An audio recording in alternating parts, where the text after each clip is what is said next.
Bienvenidos. Qué gusto recibirlos nuevamente en una edición más de 18 minutos, un espacio de innovación, economía, motivación, liderazgo y como siempre acompañado de mi gran amigo Francisco Rodríguez, CEO de Smart Speakers. Paco, encantado. En un programa más. Me encanta estar aquí con mi buen amigo Mauricio, con Toño, un gran conferencista, personalidad que tenemos el día de hoy. Vaya gracias por acompañarnos. Sí. Gracias, Francisco. Gracias, Mauricio. Encantado de tenerte por aquí, José Antonio. Les presento. José Antonio Quesada es nuestro invitado del día de hoy.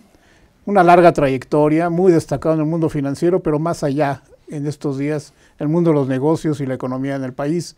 José Antonio ha sido vicepresidente de la Comisión Nacional Bancaria y de Valores, fue director del EGAD Business School en Santa Fe, Ciudad de México, presidente nacional del IMEF, socio de Pricewaterhouse, en fin, una larga trayectoria de nuestro buen amigo José Antonio. Y José Antonio, de verdad bienvenido.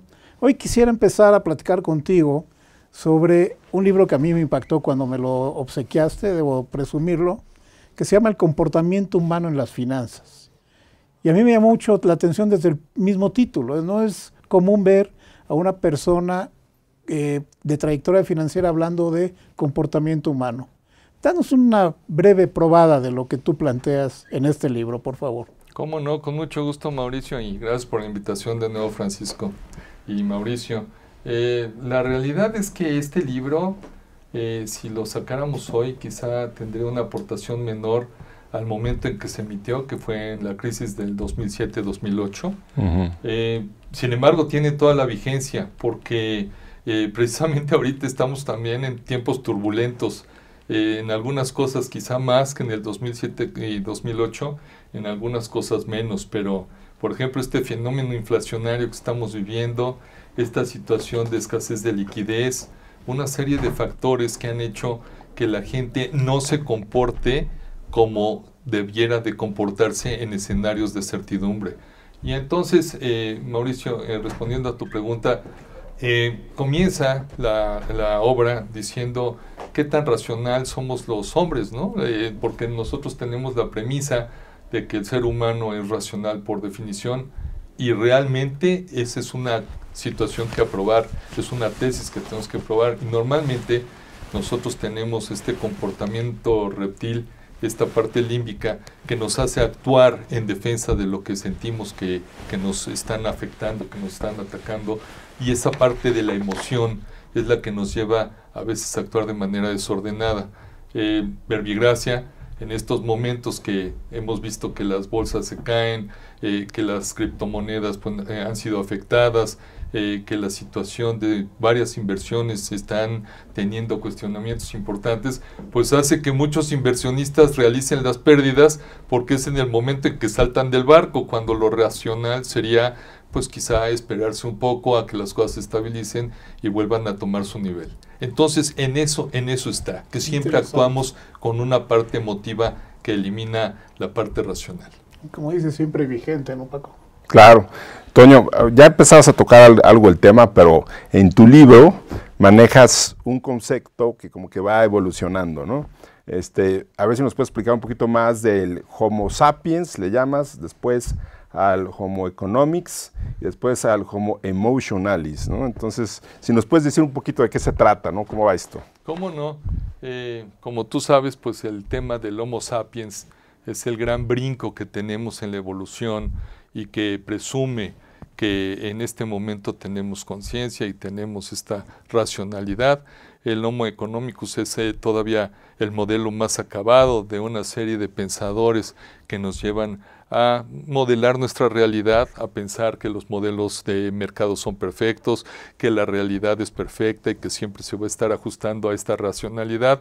Y después el Homo emotionalis, que al final del día va muy de la mano de lo que platicaba, ¿no? Todos nosotros en nuestras familias, todos nosotros en nuestras amistades, tenemos pláticas frecuentes de la situación de lo que es el manejo de algunos activos. Entonces, ¿quién no tiene un amigo que quiere vender algún auto, que tiene 40 años el auto, porque está esperando que le paguen lo que él siente que vale ese activo? Claro. La realidad es que nadie se lo va a pagar y seguramente el día que lo herede, pues lo van a terminar malbaratando. Pero esa parte emocional de lo que sentimos que valen nuestras cosas, cuando se enfrenta a la realidad, pues tiene un diferenciador. Entonces en eso va, en la parte emotiva que le metemos a nuestras decisiones financieras. Que es algo fundamental, ¿no? O sea, en los mercados, tú lo decías, ¿no? El miedo, ¿no? Incertidumbre. En este momento, por ejemplo, algo que estoy viendo que está sucediendo es en el mercado de real estate. Todo lo que son los distintos inmuebles, pues estamos viviendo pospandemia una serie de ajustes en los valores, donde hay muchas plazas comerciales donde el tenedor pues no quiere bajarle 20 o 30% a la renta que estaba cobrando prepandemia. Sí. Pero entonces lo que está sucediendo es que no puede rentar ese lugar y tiene que tomar el hit para volverse a incorporar al mercado. Sí. Entonces, en el mercado de lo que es vivienda quizá tienen menos impacto, pero también lo ha habido. Las rentas se han quedado estancadas en los mejores de los casos y bueno, la parte industrial, lo que son bodegas, pues han tenido otra realidad. Pero lo que te quiero decir es que a la gente le cuesta mucho trabajo aceptar que su bien ya no está generando los flujos que esperaba por un cambio en la realidad que fue la pandemia. Claro. Y en este mundo de transformación, mi estimado José Antonio, porque hay mucho que tocar contigo, pero quiero aprovechar esa trayectoria que tienes en el entorno financiero. Yo viví como que el CFO en las organizaciones para las que trabajé era un brazo derecho muy claro para el director general. ¿Crees que esta transformación, lo que hoy estamos viviendo, ha dado una reconfiguración a los roles y la importancia o el valor que tienen las diferentes funciones en un C-suite? Mira, como tú comentaste, pues yo me desarrollé en buena parte de mi trayectoria en el IMEF y algo que noté con mis colegas financieros es que con frecuencia no recorríamos los pasillos de la organización para conocer todo lo que estaba pasando en la misma, ¿no? Entonces, te lo comento porque de pronto platicabas con el de recursos humanos y encontrabas que ya había un Chief Learning Officer que manejaba y administraba todo el conocimiento, que tenías ya un Chief Technology Officer que estaba compartiendo contigo muchas de las decisiones, un Chief Innovation Officer, etcétera, etcétera, etcétera. Entonces las organizaciones fueron caminando más rápido y el financiero tuvo que incorporarse en el mejor de los casos en estas otras habilidades para entender mejor la realidad de la empresa y para entender mejor lo que financieramente se estaba intentando de reflejar. Ahora, creo que hay un ejemplo muy claro de que las cosas no valen lo que el estado financiero dice, ¿no? Y voy a poner un ejemplo público, que es el caso de Banamex, ¿no? Ahora que estamos en el proceso de venta de Citibanamex, pues hay una postura del vendedor que tiene una expectativa, hay otra expectativa del comprador, y en medio está la realidad. Tiene que haber un proceso de negociación y de ajuste, donde se descuentan una serie de temas, y del lado del comprador también se incorporan algunos temas de los que puede usufructuar después, pero que hoy no necesariamente le están haciendo uso de ello. Un tema muy claro en relación a esto, el nombre Banamex. El banco que no sea de los 5 o 6 más grandes, es muy probable que tenga que cambiar su nombre porque es más conocido el nombre Banamex que el de su propio banco. Sin embargo, hoy la organización Citibanamex no utiliza ese nombre necesariamente ni tiene valor en las condiciones actuales, pero puede tener un valor en las condiciones futuras. Toño, hablando de todos estos cambios que estamos teniendo, por otro lado, lo que es la ética, que pues es indispensable para todo, ¿no? Y lo que es el mundo financiero, ¿qué nos puedes decir de la combinación de estos 3 puntos? Mira, la ventaja que tienen los directores de finanzas es que no deberían tener ningún tema de alejamiento de la realidad. En otras palabras, no podrían mentir. Los números tienen reglas contables que no deberían de estar sujetas a tanta interpretación y a reflejar la realidad de una manera directa. La creatividad y la innovación no está hecha para los números. Sin embargo, la realidad es que sí hay una serie de esquemas que, dependiendo de la situación, ya sea un negocio en marcha o ya sea un negocio en problemado, pueden cambiar el espejo de la organización. Tú tocaste un comentario que es la ética. Para mí, el tema de la ética tiene que ver completamente con esta unión entre el financiero y el recurso humano. Porque si la organización sale a dar un statement donde al final no refleja transparencia o no refleja rendición de cuentas, la organización no va a ser sustentable y va a ser muy fácil que se caiga el discurso de los líderes y entonces su gente pierde este engagement, pierde este compromiso con la organización. La confianza, ¿no? La confianza es todo. menos. La confianza es invaluable. Sí. Entonces, por ejemplo, vuelvo al caso, porque creo que es un caso muy completo, donde en el proceso de venta de Banamex el presidente ha dicho que una de las premisas es que no se deberá de despedir a ninguno de los 4,000 y fracción trabajadores de hoy de Citibanamex. La realidad es que va a ser un proceso muy interesante donde no necesariamente tendrás que mantener a todos, sino a los talentos que más necesites bajo las nuevas estructuras.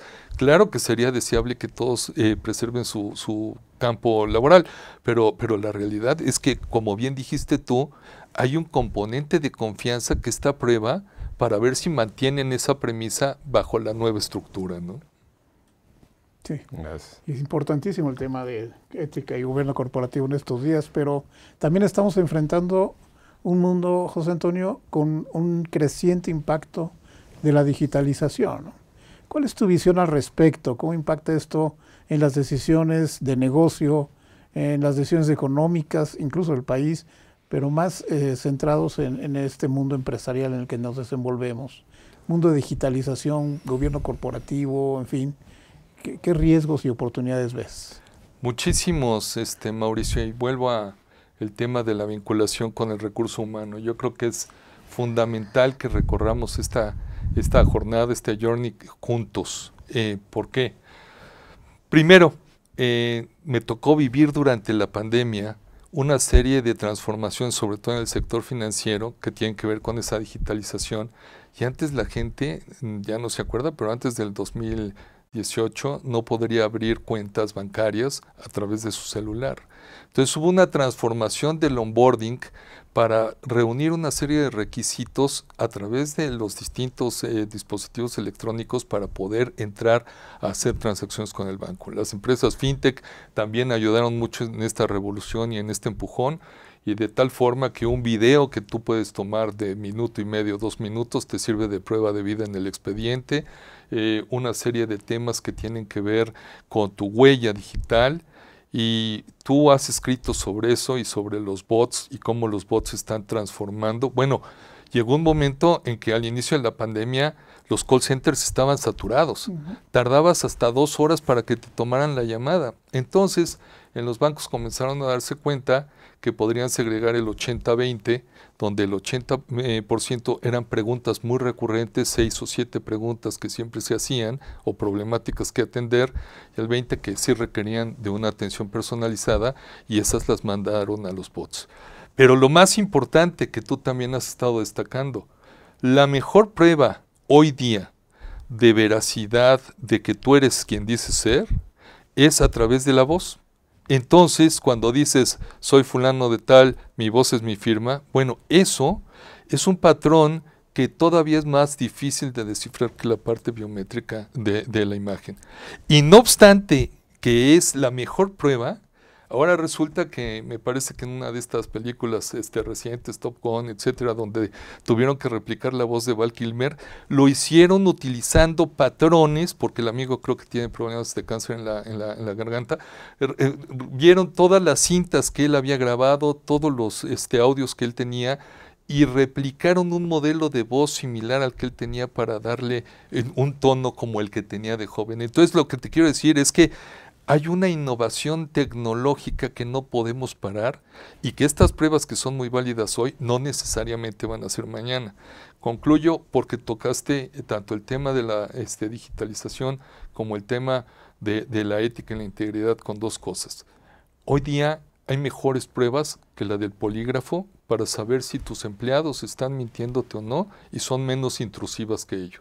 Me ha tocado estar trabajando en una serie de temas, rescatando organizaciones que han sido sujetas a temas de fraudes internos, precisamente por el tema del talento.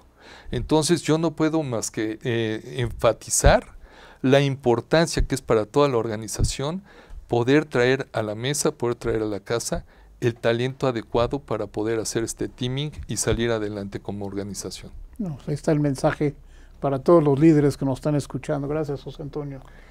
Hablando ahorita del tema de talento, ¿no? Se dice mucho que para retener al talento, ¿no? Y para que te vuelvas como un imán de talento de mucho valor, ¿no? Es necesario tener un buen propósito. Y muchas compañías están redefiniendo su propósito. ¿Qué nos puedes decir al respecto, Toño? Gran tema, Francisco. Fíjate que eso lo palpé cuando estuve de director de la Escuela de Negocios, que organizaciones tan prestigiadas y tan reconocidas, exactamente, en el EGAD, en el TEC, que organizaciones tan prestigiosas y tan reconocidas como podrían ser firmas de consultoría o instituciones bancarias, instituciones que a nosotros nos llamaban y que hubiera sido la gran oportunidad para empezar tu carrera, no necesariamente enganchaban a los jóvenes. Había todo un tema de disengagement, como dices tú, donde no necesariamente, primero, creían en el mundo corporativo, porque sabían que el mundo corporativo tiene muchos vaivenes y el canto de las sirenas de una larga carrera, cuando a la mitad seguramente te pueden recortar. Y la segunda, el tema que tú mencionas, que es qué te jala, qué te llama, qué propósito es el que quieres tomar para los siguientes 10 o 20 años de tu vida. Te emocione. Que te apasione. Entonces el tema de los emprendedores, de las startups y de una serie de aventuras que para nuestras generaciones pudieran haber sido riesgosas, son temas que los jóvenes están dispuestos a apostar. El problema de este programa es que se llama 18 minutos, estamos en el minuto 17, hay mucho que tocar todavía, José Antonio, de verdad. Pudimos abordar muchos temas en poco tiempo, pero de verdad te agradecemos que hayas estado aquí con nosotros y sobre todo compartir con Paco esta muy interesante charla, y los esperamos, amigos, en nuestra próxima edición de 18 minutos, prometido un nuevo invitado de un gran nivel como el que tuvimos hoy, José Antonio Quesada. Nos vemos la próxima, Paco, nos vemos la siguiente. Encantado de estar aquí con ustedes y pues gracias, Toño. Gracias, Francisco, gracias, Mauricio. Hasta la próxima. Mundo Ejecutivo presentó